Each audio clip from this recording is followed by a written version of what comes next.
আসসালামু আলাইকুম। আজকে আমরা যে প্রশ্ন নিয়ে আলোচনা করব সেটা হচ্ছে ভুলের উৎসসমূহ কি কি। ভুলের উৎসসমূহ লিখো। এখন উৎসগত ভিত্তিতে বা উৎসের ভিত্তিতে আমরা নির্ধারণযোগ্য ভুলকে নিম্নোক্তভাবে ভাগ করতে পারি।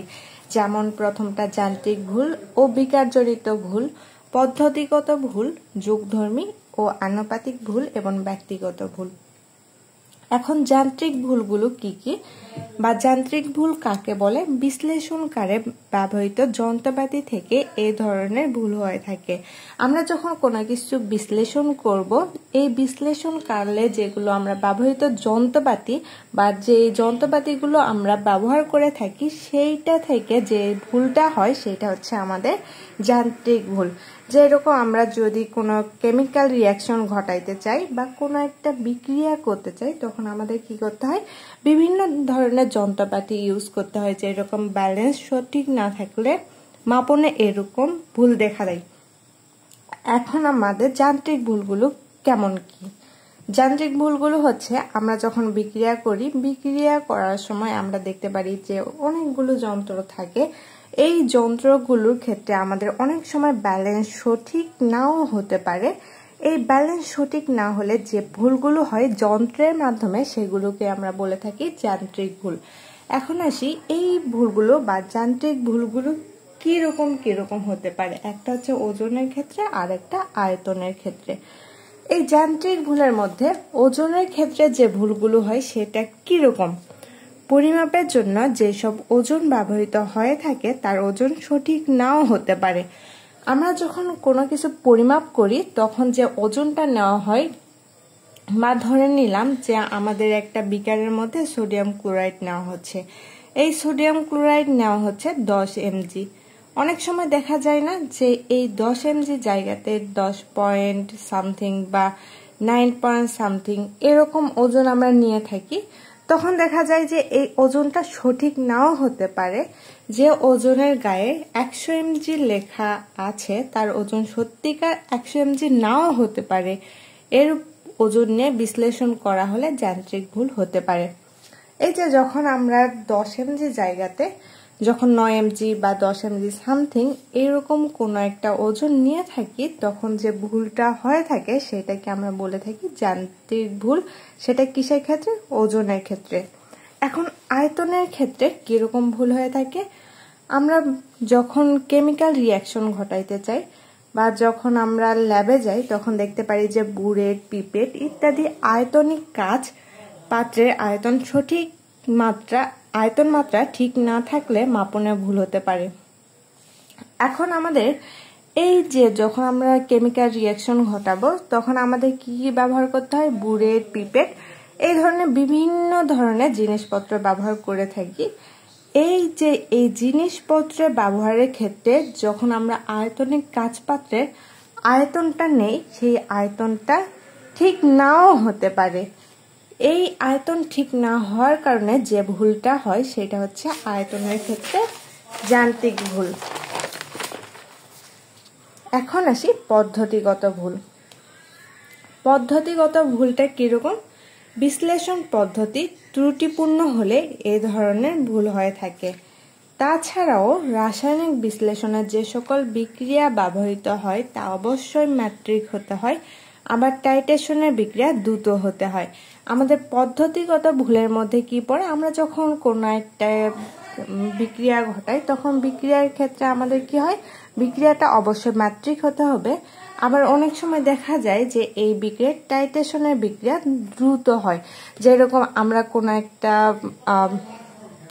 একটা কেমিক্যাল নিলাম, এই কেমিক্যাল ক্ষেত্রে আমাদের আরেকটা কেমিক্যাল নিয়ে এটার কি করতে হয়? রং পরিবর্তন করতে হয় বা চেঞ্জ করতে হয়।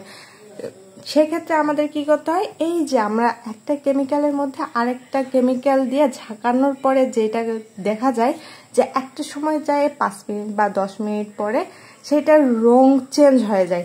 এই যে রং চেঞ্জ হওয়ার যে ব্যাপারটা সেটা হচ্ছে টাইট্রেশন। এই টাইট্রেশনের বিক্রিয়া দ্রুত হতে হয়। এটা হচ্ছে পদ্ধতিগত ভুল।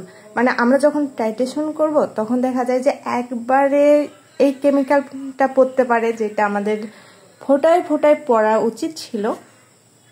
এক্ষেত্রে যে ভুলটা হয় সেটাই আমাদের পদ্ধতিগত ভুল। এখন ভরমাত্রিক বিশ্লেষণে অধঃক্ষেপণ প্রক্রিয়া কখনোই অসম্পূর্ণ হয় না। পার্শ্ব বিক্রিয়া সহ অধঃক্ষেপণের বিযোজন ইত্যাদি ধরনের ভুল ভরমাত্রিক বিশ্লেষণে ঘটে থাকে। এখন আমরা বিযোজন মানে কি, যে ভাগ হয়ে সরলতম অংশে বিভক্ত হয়, এটাকে আমরা বিযোজন বলে থাকি। ভরমাত্রিক বিশ্লেষণে বা পদ্ধতিগত ভুলের ক্ষেত্রে আমরা দেখতে পারি যে এই যে আমাদের অধঃক্ষেপণ প্রক্রিয়াটা সেটা কখনোই সম্পূর্ণ হবে না, কিন্তু অধঃক্ষেপণের ক্ষেত্রে বা বিযোজনের ক্ষেত্রে ভাগ হয়ে যখন আমাদের সরলতম বিভিন্ন অংশে পরিণত হবে তখন যে ভুলটা ঘটে থাকে সেইটাই আমাদের পদ্ধতিগত ভুল। এখন আসি যোগধর্মী ও আনুপাতিক ভুলের ক্ষেত্রে। ক্রুসিবলে কোনো অধঃক্ষেপ রেখে উত্তপ্ত করে ওজন নেওয়ার সময় ক্রুসিবলের ওজন কম হলে যোগধর্মী ভুল হয়। আমরা কোনো একটা ক্রুসিবল বা কোনো একটা পাত্র নিলাম, এই পাত্রের ক্ষেত্রে আমাদের দেখা যায় অধঃক্ষেপ রেখে উত্তপ্ত করে যে ওজনটা নেব তখন এই ক্রুসিবলের ওজন কম হলে যোগধর্মী ভুল হয়। আমরা দেখি না যে আমাদের অনেক সময় কোনো একটা বিক্রিয়া বা আমাদের কোনো একটা বিক্রিয়ক থাকার ফলে আমাদের পাত্রের নিচে অধঃক্ষেপ পড়ে, এই যে অধঃক্ষেপ থাকার কারণে ওজন কম বা বেশি হয়, এই কম বেশি হওয়ার যে ব্যাপারটা সেইটাই আমাদের যোগধর্মী ভুল। কোনো বস্তুকে ওজন করে তা থেকে প্রমাণ দ্রবণ তৈরি করা হলে সে বস্তুতে যদি অবিশুদ্ধতা থাকে তবে দ্রবণের সত্যিকার ঘনমাত্রা হিসাবকৃত ঘনমাত্রা হতে অনেক কম হয়। যখন আমরা কোনো একটা বস্তুকে ওজন করব সেটা যদি প্রমাণ দ্রবণ তৈরি করা হয় সে বস্তুতে অবিশুদ্ধতা থাকে, মানে প্রমাণ দ্রবণে যদি অবিশুদ্ধতা থাকে তবে দ্রবণের সত্যিকার ঘনমাত্রা আমাদের যে হিসাবকৃত ঘনমাত্রাটা থাকবে সেটা হতে অনেক কম হবে। এই দ্রবণ থেকে 100 ml নিয়ে যদি আমরা টাইট্রেশন করি তখন দেখা যাবে 20 ml নিয়ে টাইট্রেশন করলে তার দ্বিগুণ পরিমাণ ভুল হবে। আমাদের 10 ml পরিমাণ টাইট্রেশন করার ফলে বা 10 ml পরিমাণ কোনো একটা দ্রবণ নেওয়ার ফলে তারপর আমরা টাইট্রেশন করলাম, টাইট্রেশনের পরে যে ভুলটা হবে তার থেকে যদি আমরা 20 ml পরিমাণ নেই তাহলে আমাদের বিক্রিয়কটা বেশি হচ্ছে না। এই যে বেশি হওয়ার জন্য যেটুকু অংশ আমাদের বেশি হবে তাহলে 10 ml থেকে 20 ml দ্বিগুণ পরিমাণ ভুল হবে। এটাই হচ্ছে আমাদের যোগধর্মী ও আনুপাতিক ভুল। তারপরে যে ভুলটা আমরা করে থাকি সেটা হচ্ছে ব্যক্তিগত ভুল। ব্যক্তিগত ভুল হচ্ছে প্রত্যেকটা বিশ্লেষণকারীর ব্যক্তিগত সমস্যার কারণে এ ধরনের ভুল হয়ে থাকে। ব্যক্তিগত ভুল বলতে আমরা বুঝতে পারছি যে এটা আমাদের নিজের যে ভুলটা হয়ে থাকে সেটাই আমাদের ব্যক্তিগত ভুল। যেই রকম আমরা অধঃক্ষেপ বেশি দ্রুত করি বা ওজনের পূর্বে ক্রুসিবল ঠান্ডা না করা ইত্যাদি ধরনের ভুল হতে পারে। আমরা যখন ওজন করি বা আমরা যখন কেমিক্যাল রিঅ্যাকশন ঘটাই বা ল্যাবে যাই তখন আমাদের ক্রুসিবলটা অনেক সময় গরম করতে হয় বা ঠান্ডা করতে হয়। এই যে আমরা ওজন করার পূর্বে ক্রুসিবলটা ঠান্ডা করতে হয়, তখন আমরা সময় না থাকার কারণে বা বিভিন্ন কারণে এই ক্রুসিবলটা ঠান্ডা করি না, তখন আমাদের যে ধরনের ভুল হয় সেটা আমাদের ব্যক্তিগত ভুল। তারপর টাইট্রেশনের ক্ষেত্রে কিছু কিছু ব্যক্তি আছেন যারা সমাপ্তি বিন্দুতে হঠাৎ করে রং পরিবর্তন করতে পারেন না। ভরমাত্রিক বিশ্লেষণের ক্ষেত্রে নিক্তিতে ওজন নিতে ভুল করেন। আমরা দেখা যায় যে আমরা কেমিক্যাল রিঅ্যাকশন করছি ঘন্টার পর ঘন্টা ধরে, তারপরে দেখা যায় যে আমাদের সমাপ্তি বিন্দুতে যখন আসে বা টাইট্রেশনের যে সমাপ্তি বিন্দুটা আসে তখন আমাদের এই যে কেমিক্যালটা রং চেঞ্জ করতে হবে সেই রংটা চেঞ্জ হয় না, তখন যে ভুলটা হয় সেটা আমাদের ব্যক্তিগত ভুল। ভরমাত্রিক বিশ্লেষণের ক্ষেত্রে নিক্তিতে ওজন নিতে ভুল করেন। যখন আমরা কোনো কিছু ভরমাত্রিক বিশ্লেষণ করব তখন আমাদের কি করতে হয়, ওই যে বিক্রিয়কটা সেইটার ওজন নিতে হয়।